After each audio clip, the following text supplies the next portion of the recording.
এই সময়টা খুবই বিপদসংকুল ছিল। আমি আমার জীবন হাতে নিয়ে আমি চলাফেরা করেছি।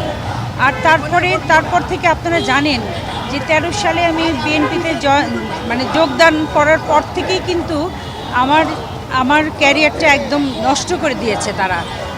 আমি অবরুদ্ধ ছিলাম, বলা যায় এটা একরকম বন্দী ছিলাম। আমি আমার দেশের মাটিতে দীর্ঘদিন আমি গান গাইতে পারিনি।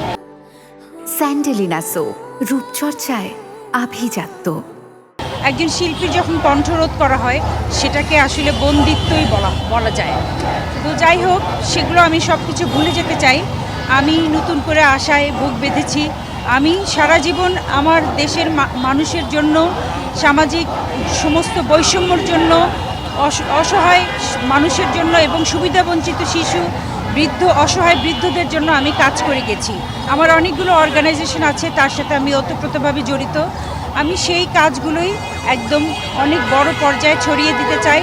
আমি মহান সংসদে দাঁড়িয়ে এই জনগণের কথা বলতে চাই, জনগণের দুঃখের কথা বলতে চাই এবং অবশ্যই আমি একজন কণ্ঠশিল্পী। সেই জায়গায় থেকে আমাদের শিল্পীদেরও যে যত রকম সুবিধা অসুবিধা আছে সেগুলো নিয়েও কথা বলতে চাই। এক কথায় বলতে গেলে মানব সেবা, সৎ এবং নিষ্ঠাবান থেকে মানব সেবা করাই আমার একমাত্র উদ্দেশ্য।